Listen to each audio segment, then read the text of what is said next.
The Scrapyard Solution. Dr. Maya Chen stood in the observation dome of the International Space Station, watching another derelict satellite drift past like spaceborne tumbleweed. After 15 years as Earth's leading expert in orbital salvage operations, she had learned to read the stories written in space debris.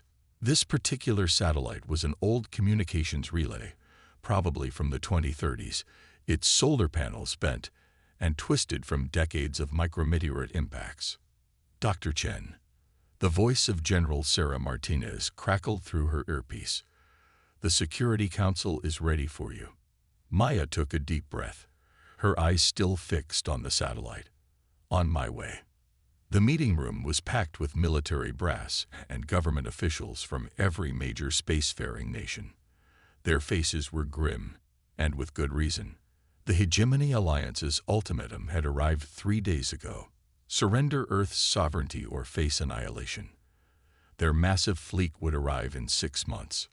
Maya activated her holographic display, showing the current map of Earth's orbital spaces. Thousands of dots represented everything from active satellites to defunct equipment and debris. Ladies and gentlemen, while everyone else has been focusing on what we don't have, I've been thinking about what we do have. She zoomed in on a particular region. This is the Pacific Orbital Salvage Zone. My company has been clearing space debris here for the past decade. We've developed sophisticated techniques for capturing, redirecting, and processing space junk. She paused, allowing a small smile, or as I prefer to think of it now, raw materials. General Martinez leaned forward. Dr. Chen, we appreciate your expertise, but we need weapons, not garbage collection. With all due respect, General, that's exactly what I'm proposing. Maya expanded the display. Earth's orbit contains over 500,000 pieces of trackable debris. We've gotten very good at controlling it. What if we stopped thinking about it as debris and started thinking about it as ammunition? The room fell silent. Maya continued, her fingers dancing through the holographic display. My salvage ships are already equipped with magnetic grapples, precision maneuvering systems, and material processing units. With modifications, we could turn them into weapons platforms that the hegemony would never expect. She pulled up the schematics of a standard salvage vessel. These ships were designed to capture and redirect objects in space. They can accelerate debris to precise velocities, control its trajectory, even break it down into specific sizes. In military terms, we're talking about kinetic weapon systems that are already deployed and tested. You want to fight an advanced alien fleet with garbage? Admiral Chen, no relation, scoffed. I want to fight them with physics, Maya corrected. The hegemony's message made it clear they consider us primitive. Their ships will be designed to defend against energy weapons, plasma cannons, all the standard science fiction arsenal. But simple kinetic impacts. A piece of aluminum traveling at orbital velocities carries more energy than a conventional explosive. She brought up a simulation. We modify our salvage fleet to weaponize debris fields, create clouds of high-velocity particles their shields aren't designed to stop, turn their technological superiority into a weakness. It's insane, someone muttered. It's human, Maya countered. Throughout history, we've won battles by using what we have in unexpected ways. The hegemony expects us to either surrender or try to match their technology. They're not prepared for us to turn our primitive infrastructure into a weapon. General Martinez studied the simulation with narrowed eyes. How quickly could you modify the salvage fleet? The basic systems are already in place. We'd need to upgrade the targeting computers, reinforce the hulls, add point defense systems. Maya did some quick calculations. 3 months for the first squadron. 4 for full conversion of the entire salvage fleet. And crews. My salvage pilots are already the best in the world at precision maneuvering in debris fields. We've been training for this our whole careers. We just didn't know it. The room erupted in overlapping conversations. Maya waited, watching the holographic debris field rotate slowly above the table. Each piece represented a potential weapon, a resource they'd been trying to eliminate that might now save them. Admiral Chen raised his hand for silence. Dr. Chen, you're asking us to bet Earth's survival on converted garbage trucks. No, Admiral. I'm asking you to bet on human ingenuity, on our ability to turn our limitations into advantages. She gestured at the debris field. Every piece of technology we've sent into space represents human innovation. Now we have the chance to use it in ways no one ever imagined. General Martinez stood. I'm recommending immediate implementation of Dr. Chen's proposal. We're calling it Project Phoenix, rising from the ashes of our own technological development. She fixed Maya with a stern look. You have 1 week to demonstrate a proof of concept. Maya nodded, already mentally designing the modifications needed. As the meeting disbanded, she returned to the observation dome. The old communication satellite was still visible, tumbling slowly against the star field. Time to wake up, she whispered to it. You've got one more job to do. The next week passed in a blur of activity. Maya's team worked around the clock, modifying their primary salvage vessel, the Phoenix 1. They installed military-grade targeting systems, reinforced the magnetic grapples, and added a sophisticated debris-tracking eye. The test target was a decommissioned military satellite provided by the Chinese government. The hegemony had sent a scout ship to observe Earth's preparations, giving them a perfect opportunity to demonstrate their concept. Maya stood at Phoenix 1's control station, her hands steady on the controls despite her exhaustion. All systems ready. Beginning Operation Scrapheap. The salvage ship's enhanced sensors mapped the debris field around them. Maya selected her ammunition, a collection of defunct CubeSats, broken solar panels, and various pieces of space junk. The magnetic grapples hummed to life, creating a controlled cloud of debris around Phoenix 1. The Hegemony Scout appeared right on schedule, its sleek crystalline hull gleaming in the sunlight. Maya watched it approach on her tactical display, noting how it barely registered the debris field. Their arrogance would be their undoing. Target locked, her weapons officer reported. Debris cloud ready for dispersal. Maya took a deep breath. Execute Pattern Phoenix. The debris cloud exploded outward, each piece precisely targeted. The Hegemony Scout's shields flared brilliantly against the first impacts, but they weren't designed to handle thousands of small objects moving at orbital velocities. Within seconds, their shields had failed, and the kinetic impacts were striking their hull directly. The scout ship retreated, its perfect crystalline surface now scared and pitted. Maya allowed herself a small smile as she recorded the data. The concept was proved. Earth's orbital debris could become a weapon that even advanced alien shields couldn't stop. Send the combat data to General Martinez, she ordered, and get me a line to all salvage operations worldwide. It's time to wake up the rest of the fleet. As Maya watched Phoenix 1's debris cloud reorganize itself around the ship, she couldn't help but feel a sense of pride. They had just proven that humanity's greatest liability could become its greatest defense. The space junk that had been a problem for decades would now be their salvation. The real work was just beginning. They had 5 months to convert Earth's entire salvage fleet into an unconventional navy. 5 months to train crews in combat operations. 5 months to prepare for a battle that would redefine warfare itself. Maya looked at the tactical display, where dozens of salvage ships were already converging on their position. Each one represented years of human experience in handling the very things the hegemony considered beneath their notice. Together, they would show the galaxy that humanity's greatest strength wasn't in matching their enemy's technology. It was in transforming their weaknesses into weapons. The scrapyard solution wasn't just a desperate gambit anymore. It was the beginning of a revolution in space warfare, born from humanity's ability to see opportunity in the things others discarded. The galaxy was about to learn that sometimes the most powerful weapons aren't the most sophisticated. They're the ones your enemy never sees coming. Junkyard warriors. Again. Maya's voice crackled through the comm system as she watched another training run fall apart. The converted salvage ship, Phoenix 7, had just scattered its debris field in an uncontrolled burst, sending potentially valuable ammunition spinning uselessly into higher orbits.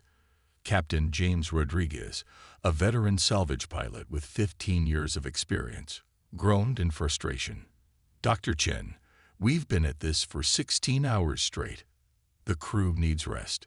Maya checked the mission clock. He was right. They'd been running combat drills since 400, and fatigue was showing in all the crews. But with the Hegemony fleet now just 4 months out, they couldn't afford to waste time. "One more run," she insisted. "But this time, forget everything Colonel Sanders tried to teach you about military formations. You're not flying a fighter jet, Captain. Think like a salvage pilot." She watched as Phoenix 7 reoriented itself, its magnetic grapples reaching out to gather another cloud of debris. This time, instead of trying to maintain the rigid military positioning the Air Force advisors had insisted upon, Rodriguez fell back on his salvage training. The ship moved with the natural flow of orbital mechanics, using minimal thrust and letting physics do most of the work. "Better," Maya noted. "Now show me what you'd do if this was a particularly tricky piece of space junk you needed to capture." Rodriguez's response was immediate and intuitive. Phoenix 7 created a complex series of overlapping debris fields, using them to herd the target drone into a position where it couldn't maneuver without encountering at least one cloud of high-velocity fragments. "Now that," Maya smiled, "is how you fight with a salvage ship."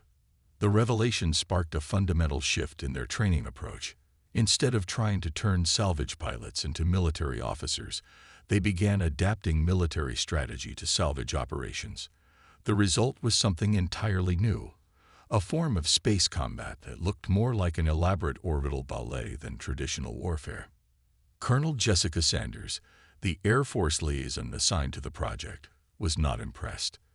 "This isn't how we conduct military operations, Dr. Chen. There's no discipline, no clear chain of command. Your pilots are just improvising." "Exactly," Maya replied, pulling up the combat effectiveness statistics. "And their success rate has doubled since we stopped trying to make them fight like conventional forces." The data was undeniable. When allowed to operate according to their salvage training, the crews showed remarkable effectiveness.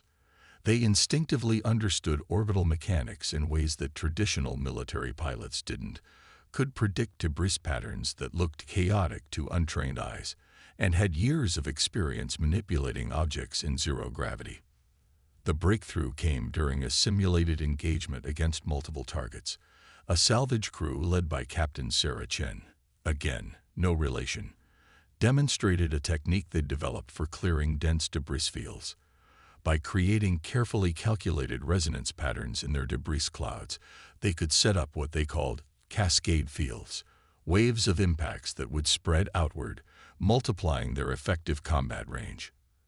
"It's like throwing a stone into a pond," Sarah explained during the debriefing. "Each impact creates ripples, and if you time it right, those ripples combine into bigger waves. We used to use this technique to break up debris clusters that were too dangerous to approach directly." Maya immediately recognized the tactical implications. "You're not just creating weapons," she realized. "You're creating self-propagating attack patterns." The discovery led to a complete overhaul of their combat doctrine. Traditional military thinking about space combat had always been linear, direct fights between ships. But salvage warfare was proving to be more about creating and controlling zones of denial, using orbital mechanics to turn space itself into a weapon. Not everyone was convinced. A week before the first major field exercise, Maya found herself defending a program before a skeptical Joint Chiefs Committee. "Your crews are undisciplined," General Martinez stated flatly. "They refuse to follow standard military protocols. They improvise tactics on the fly, and their command structure is practically non-existent." Maya stood her ground. "With all due respect, General, that's because we're not fighting a standard military engagement. The hegemony expects us to either surrender or try to match their conventional warfare capabilities. Instead, we're creating something they've never seen before." She pulled up footage from the latest training exercises. Look at how these ships move. Traditional military doctrine treats space like an ocean, with ships maneuvering in two-dimensional formations. Our crews understand that space is three-dimensional. They think in terms of orbital mechanics, gravitational influences, and complex debris patterns. The footage showed a squadron of converted salvage ships executing what looked like a chaotic dance through a debris field. But as the simulation continued, it became clear that every seemingly random movement was precisely calculated. The debris field itself became a living thing, responding to and amplifying the ship's actions. This isn't just about throwing rocks at the enemy, Maya explained. It's about understanding and controlling the space environment itself. Our crews aren't just pilots. They're space environmentalists who've spent years learning how debris moves, how it interacts, how to predict and control it. She highlighted one particular sequence where a single ship created a cascading series of impacts that eventually affected an area many times larger than its initial engagement zone. This is what we're calling environmental combat. We're not just fighting with debris, we're fighting with the fundamental physics of space itself. The room fell silent as the implications sank in. Finally, Admiral Chen spoke up.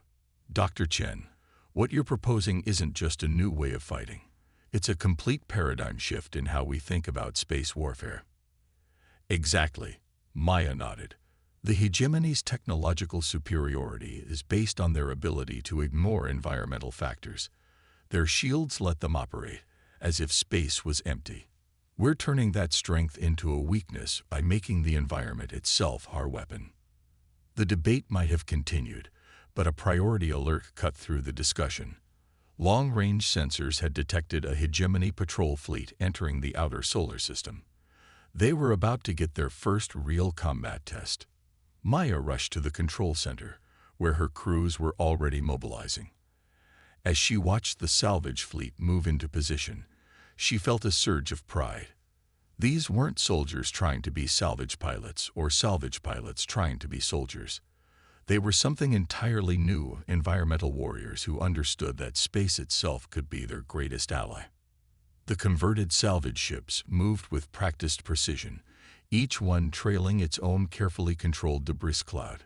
They looked nothing like a conventional military fleet, more like a collection of space janitors going about their daily work. But Maya knew that appearance was deceptive. All ships, this is control, she broadcast. Remember your training. Don't try to fight them ship to ship. Make space itself your weapon. The response came back in a chorus of acknowledgments, each crew ready to prove that humanity's greatest strength wasn't in matching their enemy's technology. It was in transforming their understanding of the space environment into a weapon no shield could stop. The battle that followed would change the nature of space warfare forever. The Ghost Arsenal. Lieutenant Emma Patel stared at her sensor readings in disbelief. Dr. Chen, you need to see this. Maya floated across the Phoenix One's command center, still adjusting to the zero-gravity environment after a week aboard. The battle against the Hegemony Patrol had been successful, but something unexpected had happened during the engagement. Emma's sensor logs might finally explain what. Look at these readings from the patrol ship's targeting systems. Emma pointed to a complex wave pattern. Every time we scattered a debris field, their targeting locks didn't just fail, they multiplied. Maya studied the data, her eyes widening as she understood the implications. They weren't just missing us. Their systems were seeing hundreds of false targets. The discovery was revolutionary. The Hegemony's advanced targeting systems, designed to track energy signatures and artificial materials, were being overwhelmed by the complex radar reflections from clouds of tumbling space debris. Each piece of junk was creating multiple ghost images, making it impossible for their weapons to distinguish real ships from false echoes. Call Captain Rodriguez, Maya ordered. Tell him to prep Phoenix 7 for an immediate test run. I want to see if we can replicate this effect deliberately. The next 48 hours were a frenzy of experimentation. They discovered that different types of debris created different sensor effects.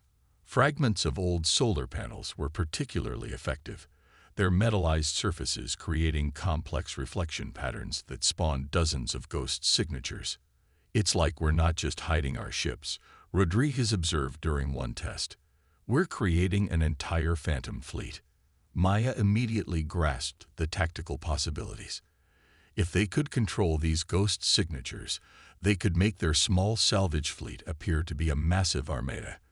The hegemony wouldn't know which targets were real and which were just reflections in their sophisticated sensors.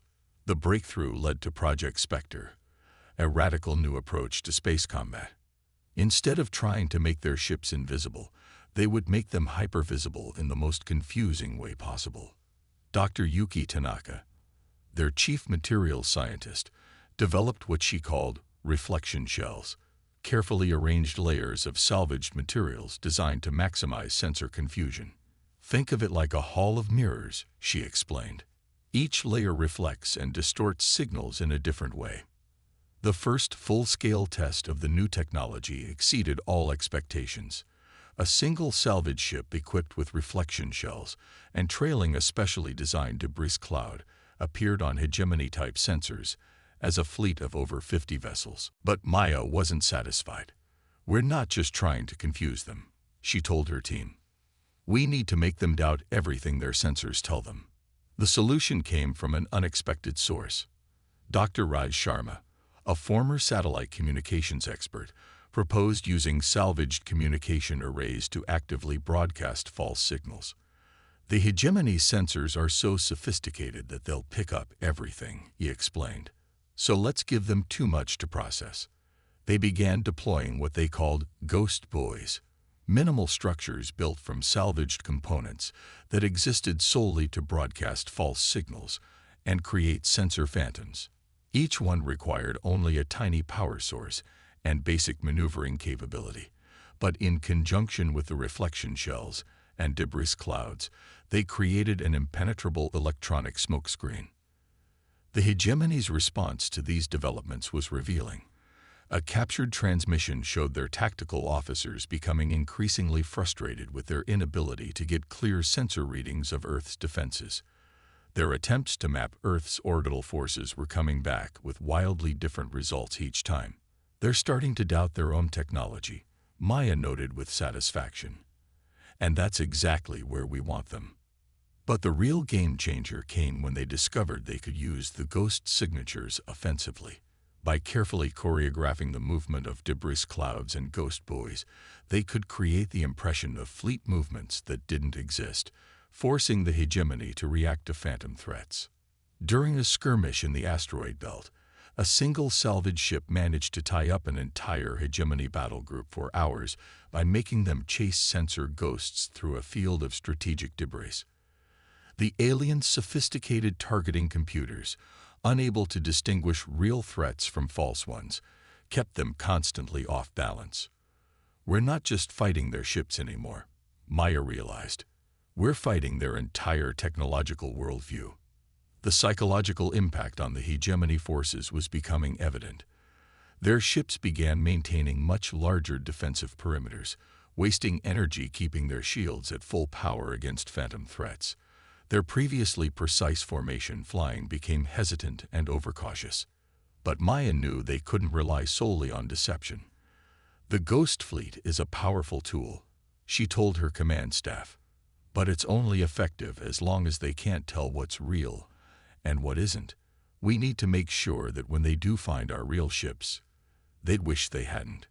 This led to the development of what they called reality strikes, coordinated attacks where real ships would suddenly emerge from the electronic chaos to deliver devastating debris field attacks before vanishing back into the sensor confusion. The training for these maneuvers was intense. Pilots had to learn to navigate through their own sensor-confusing defenses, timing their attacks to coincide with the most disorienting phantom signatures. It was like conducting an orchestra where half the instruments didn't actually exist. "Think of it like a magic show," Maya explained to a group of new recruits. "The ghost signatures are our misdirection. While they're trying to figure out which threats are real, we're setting up the actual trick." The culmination of Project Spectre came during what became known as the Battle of the Thousand Ships. A hegemony fleet approaching Mars encountered what their sensors told them was a massive human armada. They spent hours maneuvering for tactical advantage against ships that didn't exist, depleting their energy reserves and straining their crews. When the real attack came, it was from an entirely unexpected direction. Just 20 salvage ships, emerging from carefully calculated debris fields, struck with devastating precision. By the time the hegemony realized most of their targets had been sensor ghosts, it was too late. The battle proved that humanity had developed something more powerful than advanced technology. They had learned to turn the very sophistication of their enemy's systems against them. The Ghost Arsenal had become a weapon that targeted not just ships, but the fundamental assumptions of advanced warfare. As Maya watched the after-action reports, she couldn't help but appreciate the irony. The hegemony had expected to face primitive technology, and instead found themselves fighting shadows and reflections created by that very primitive equipment. "Send word to all ships," she ordered. "Phase 3 is complete. Begin preparations for Phase 4. The hegemony is about to learn that seeing isn't always believing, and their greatest weakness is their absolute faith in their own technological superiority."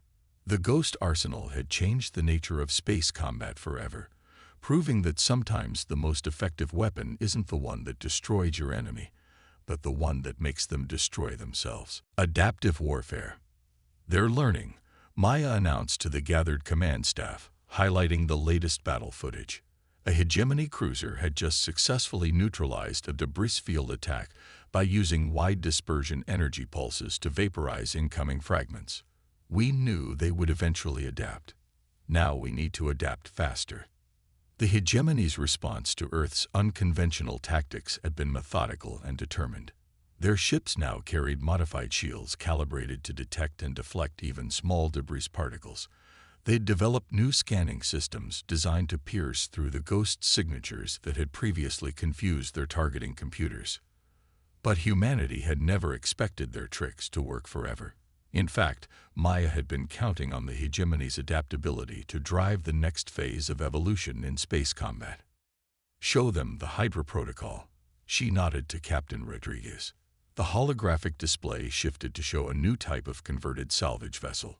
Unlike the earlier designs that relied on external debris fields, this ship was built to become its own weapon system. "We're calling them dissolving ships," Rodriguez explained. "When engaged by enemy forces, they don't just deploy debris. They actively break apart into dozens of autonomous fighting units." The demonstration footage showed one of the new ships encountering hegemony forces. As the aliens' energy weapons locked on, the human vessel literally fell apart.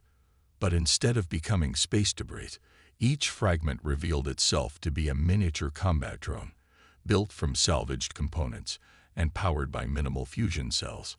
"The hegemony has learned to track our debris fields," Maya continued. "But they're still looking for ships. Their tactical doctrine is built around engaging large unified targets, so we're giving them the opposite. Swarms of microvessels that can scatter, regroup, and strike from multiple vectors simultaneously." Dr. Tanaka stepped forward to explain the technical details. "Each fragment is essentially a simplified version of our original salvage ships. They can manipulate smaller pieces of debris, create localized ghost signatures, and coordinate with other fragments to set up cascade attacks." The implications were staggering. A single dissolving ship could transform into a combat swarm of 30 or more autonomous units, each capable of independent action, but working together with an efficiency that traditional fleet formations couldn't match. But the true genius of the design lay in its disposability.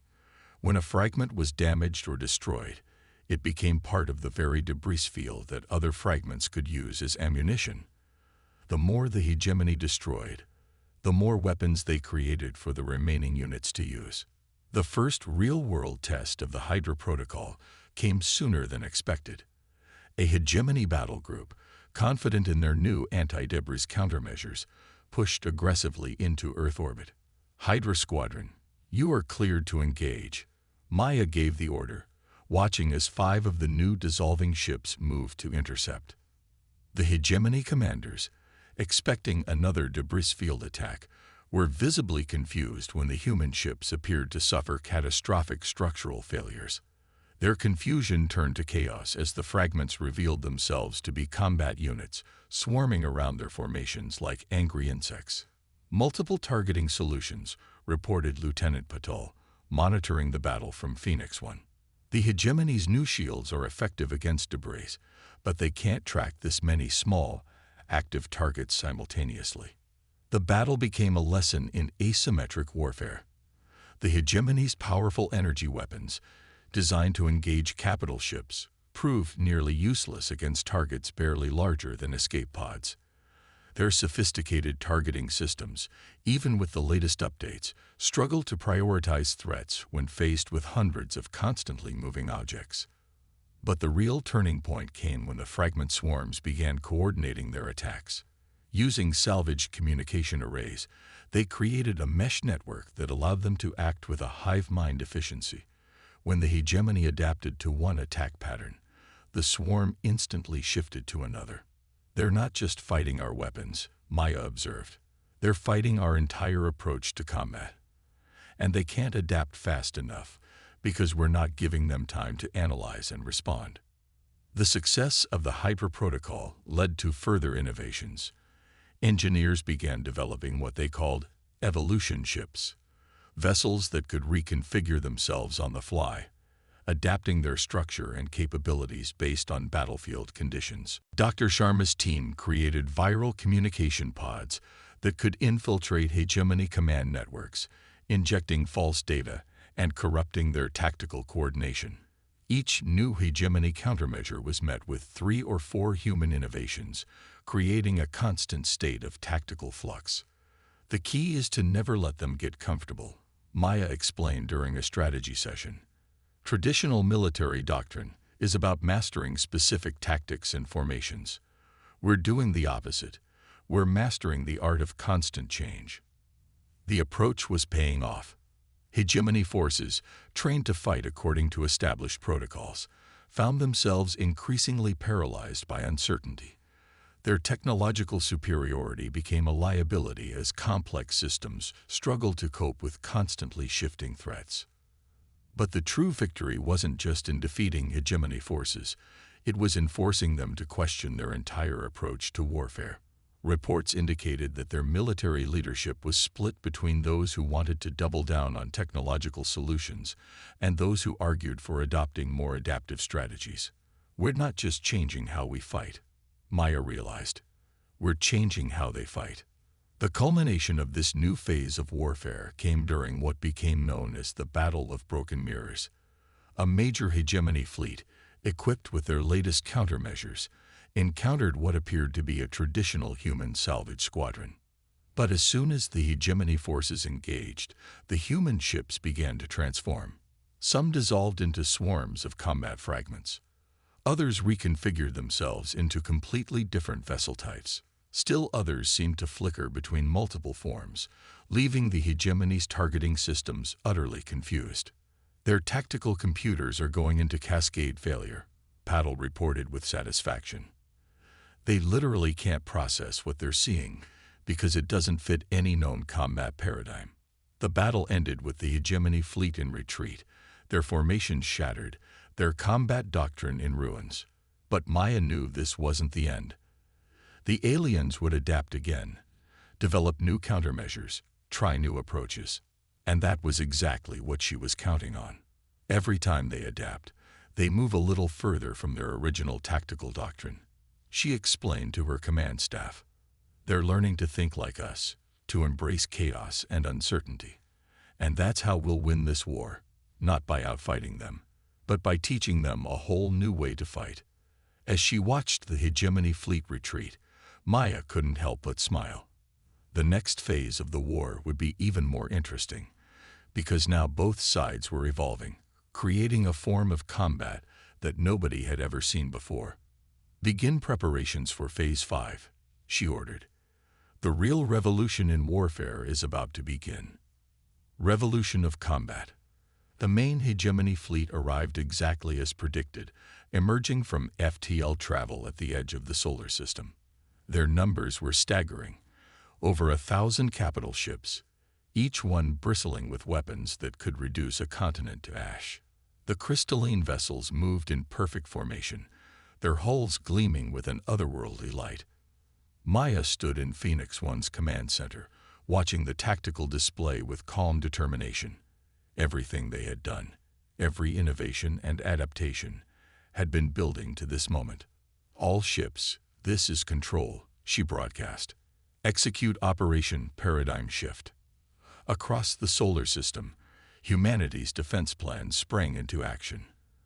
But it looked nothing like the massive fleet engagement the hegemony had expected. Instead, the very fabric of space seemed to come alive. Debris fields that had appeared to be random collections of space junk revealed themselves to be carefully positioned weapon systems.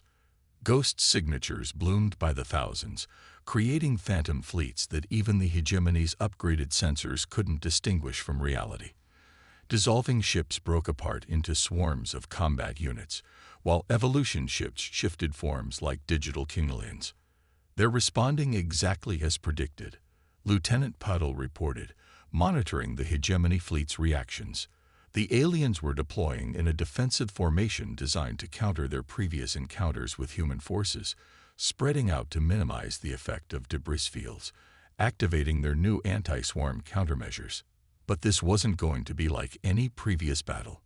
Initiate Phase 2, Maya ordered. The solar system itself seemed to shudder.